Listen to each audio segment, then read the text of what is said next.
Fala galera, André Ferreira na área. Hoje a gente vai falar do Demerge, assunto que eu já venho abordando com algum tempo lá no meu blog, o andreferreira.com.br. Hoje eu vou falar desse tema, a gente está chegando perto aí do Demerge, e aí vamos entender o que é isso e quais são os impactos aí, se você é um investidor de Ethereum, se você é um entusiasta, enfim, vamos entender o que pode estar por vir, né? E eu vou falar minha opinião sobre também, mas primeiro, vinheta.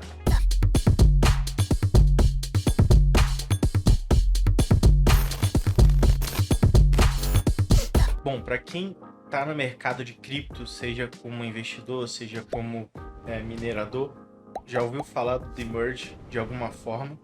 O Demerge ele faz parte de um grupo de atualizações previstas por Ethereum. Essas atualizações elas já foram propostas há algum tempo, eu não sei a data precisa, mas eu já escuto sobre essa atualização do Ethereum 2.0, que foi a nomenclatura originária dada para essas atualizações. Desde 2020, mais ou menos, eu já ouvi alguma coisa nesse sentido, então já tem bastante tempo. E essas atualizações, obviamente, que elas são feitas em etapas. São propostas que foram feitas por membros da comunidade do Ethereum, algumas delas feitas pelo próprio Vitalik, que é o criador do Ethereum, e essas atualizações foram sendo feitas ao longo do tempo. Vamos à tese que o Demerge está abordando. O Demerge, o principal feature do Demerge é a migração do Proof of Work para o Proof of Stake.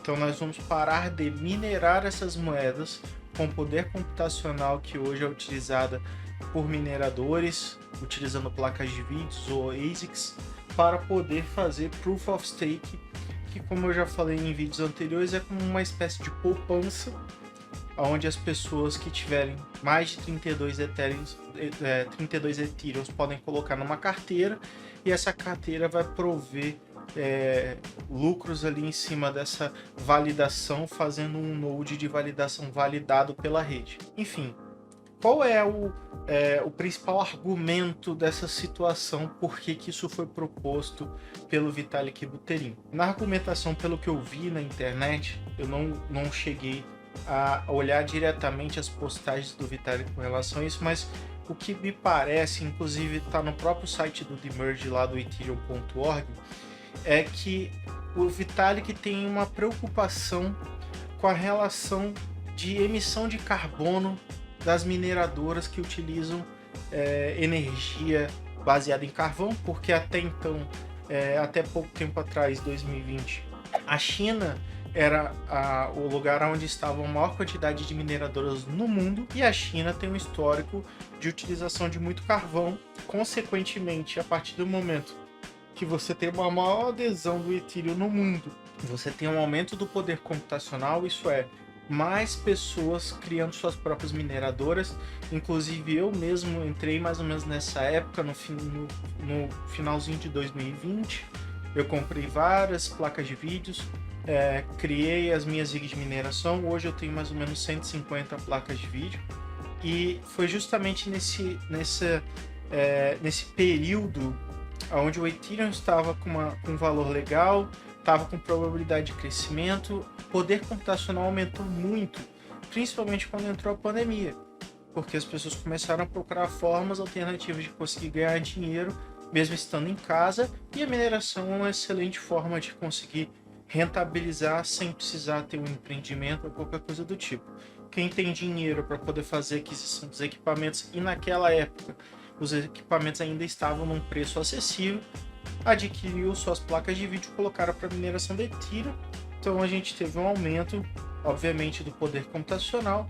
Isso atraiu cada vez mais pessoas a montar outras mineradoras, e na China nós tínhamos a maior concentração de mineradoras utilizando carvão para poder fazer essa mineração. Então o Vitalik jogou essa prosa que no meu entendimento é extremamente hipócrita, essa justificativa de emissão de carvão, de carbono por causa do carvão das mineradoras chinesas e por aí vai. Mas, no meu ponto de vista, existe um outro argumento mais plausível para essa alteração. quando a gente teve uma alta demanda na rede do Ethereum nos anos de 2020 e 2021, percebe-se que a rede não estava preparada para um grande boom de pessoas querendo utilizar o Ethereum. Por quê? Porque como as precificações dos blocos eles são dinâmicos de acordo com a quantidade de pessoas que estão utilizando, né, de acordo com a demanda, nós chegamos a ter taxas de transferência dentro da rede chegando a $100, o que tornou a rede inviável. Então, naquele momento, quando a gente teve esse boom de utilização da rede do Ethereum, principalmente muito impulsionado no meu ponto de vista pelo Axie Infinity, que foi responsável por uma grande quantidade de transações dentro da rede nesse período, nós vimos essa rede aumentando o custo de manutenção e o tempo também para poder validar essas transações. Então, faria sentido a gente começar a observar algumas sidechains com soluções de segunda camada ali que possam aumentar a escalabilidade. E isso estava proposto no Ethereum 2.0, né? Como é que se resolve o problema de escalabilidade? Existe um sério dilema dentro das blockchains da Web3 com relação à segurança, escalabilidade e descentralização. O Bitcoin, na sua essência, ele ainda se permanece nos dois pilares principais de segurança e descentralização, por isso que até hoje ele continua com Proof of Work e, obviamente, que assim, muito provavelmente não vai mudar de Proof of Work para nenhum outro tipo. Mas as soluções que vieram depois do Bitcoin começaram a procurar soluções para se destacar de alguma forma. O Ethereum, no meu entendimento, ele já tem um grande diferencial que são as EVMs e os Smart Contracts, mas outras empresas começaram a replicar o Ethereum, a própria Polygon, a BNB e tal, com custos mais baratos do que a rede. Então, obviamente, que a Ethereum precisava se reinventar de alguma forma para poder diminuir os custos e ter mais escala em sua rede, senão ela ia acabar perdendo para uma Solana, para uma Polkadot, por aí. Bom, nesse sentido faria muito mais sentido uma migração de Proof of Stake, porque a gente está tirando o custo operacional de energia elétrica da mineração, colocando num sistema que tem um custo energético zero. Porém, qual é a minha crítica ao Proof of Stake? Nós estamos falando de tirar um sistema que realmente é descentralizado, que foi modelado para ser dessa forma. O custo energético que é aplicado aos dispositivos de mineração, ele é intencional. O cálculo que foi colocado ali para ser processado, a criptografia que foi colocada para poder forçar esses hardwares a gastar mais energia, ele foi intencional. É possível você criar uma blockchain com um algoritmo simples de validação que não vai gastar tanta energia assim, que não vai precisar de ter tantas placas de vídeo e tal. Só que o Satoshi Nakamoto, quando criou o Bitcoin, ele entendia que o custo de manutenção e o custo energético ele tinha que ser balanceado para que não fosse possível um governo, por exemplo, pegar e comprar milhares de equipamentos cujo custo energético seria barato, por mais que o governo controle na maioria das vezes as geradoras de eletricidade, e conseguisse montar todo um ecossistema industrial ali que conseguisse chegar ao ponto de ter mais de 51% da rede, porque a gente tem vários problemas que poderiam acontecer na validação dos blocos caso alguém tivesse controle de mais de 51% da rede. E com o tempo, o Bitcoin ele foi evoluindo de tipos de hardwares específicos para mineração. Nós saímos de um processamento em CPU para um processamento em GPU. Sim, tivemos tempos em que era possível minerar Bitcoin no seu celular ou no seu CPU, e aí a dificuldade dessa rede foi aumentando. Consequentemente, foram aparecendo outros dispositivos muito melhores, específicos para a mineração de Bitcoin, o caso das ASICs.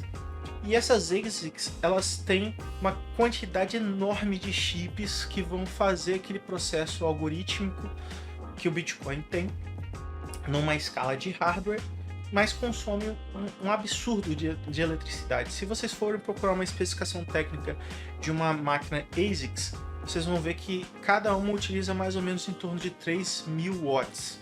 é muita coisa se a gente for levar em comparação a uma placa de vídeo que usa em torno de 150 a 300 watts. Então é uma escala muito grande, mas também essas máquinas elas geram muita validação por segundo.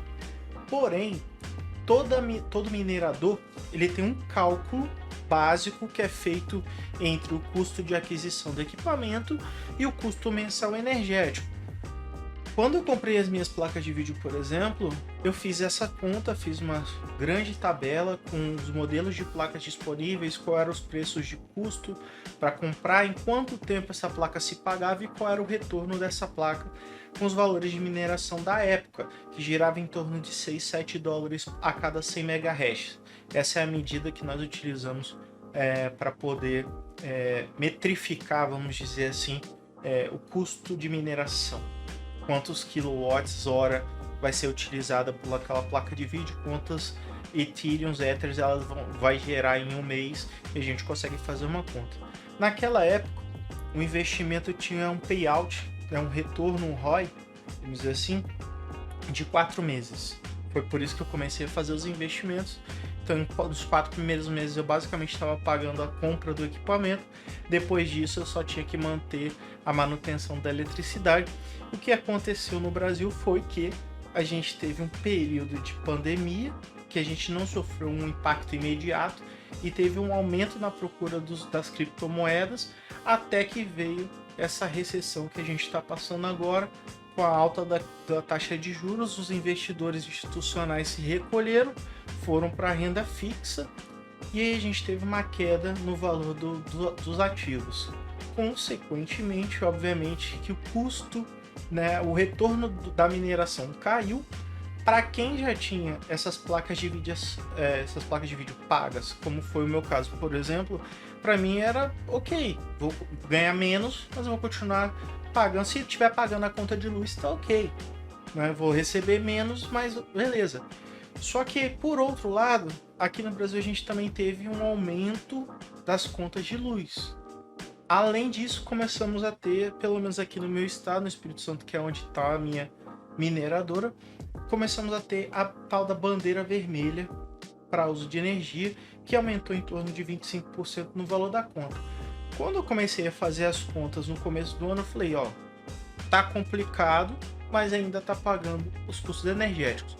Quando chegou em março, já não tinha mais condição nenhuma de conseguir manter ligado, porque a mineração já não estava mais nem pagando os custos energéticos. Então a posição que eu tomei foi de desligar todos os equipamentos. Então tem alguns meses aí que a gente desligou as rigs, e aí obviamente você tem todo o trabalho de colocar essas placas de vídeo nas caixas e por aí vai, para poder manter o equipamento.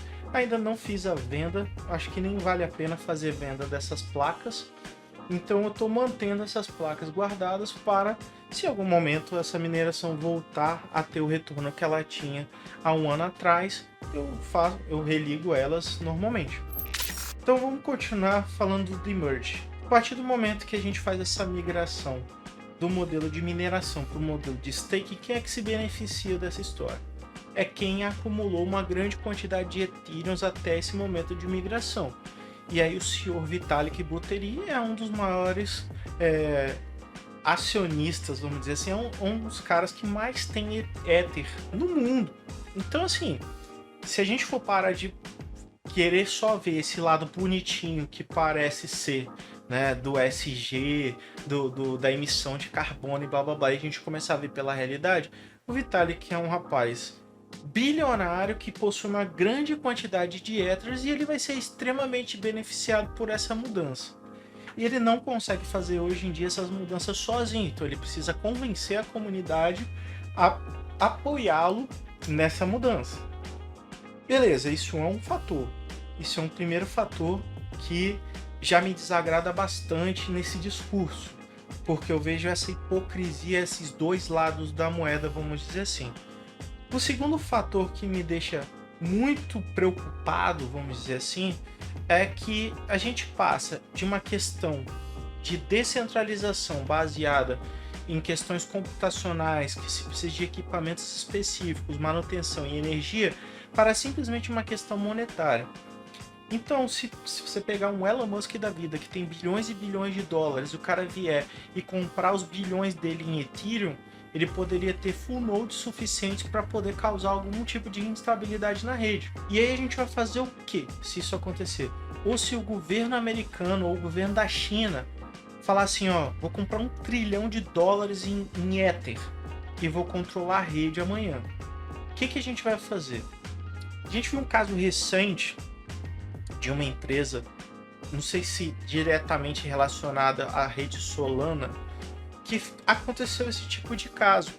A rede viu que uma baleia grande tinha mais de 50% da rede, e aí eles fizeram uma votação de governança. Olha só que absurdo que eu tô falando aqui.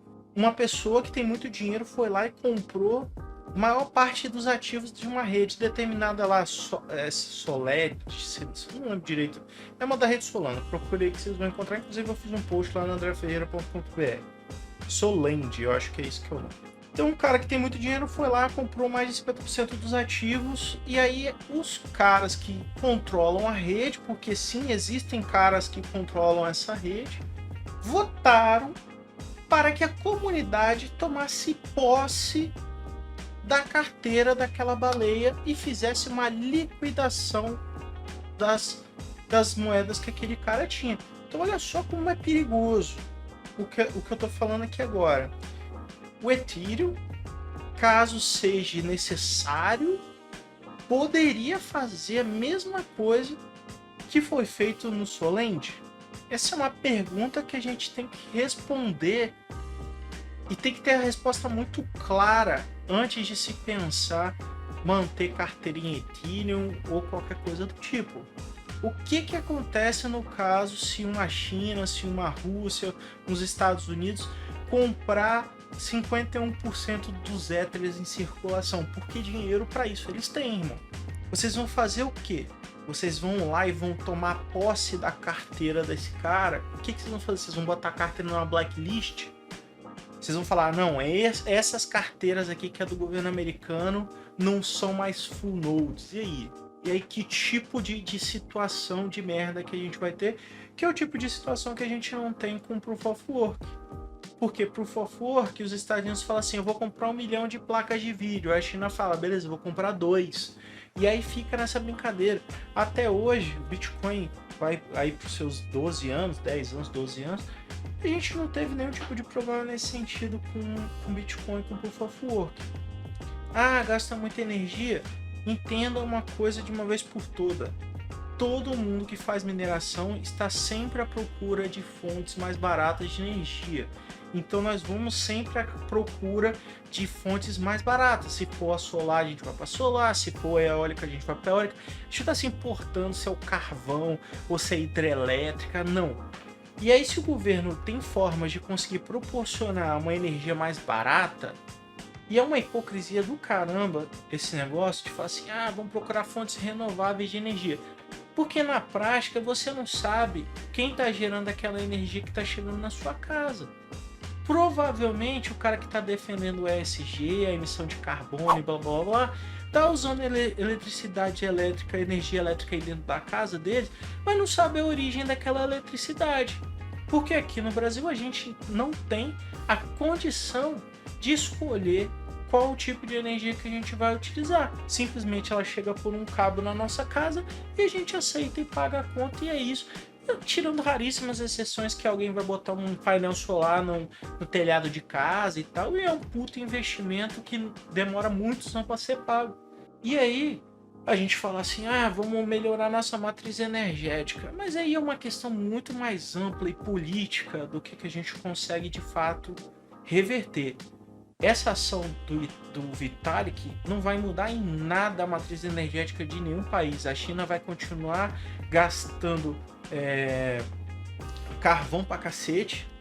Inclusive, né, se o discurso do Vitalik de fato é por causa das mineradoras chinesas que utilizavam carvão, a China proibiu a mineração de Ethereum.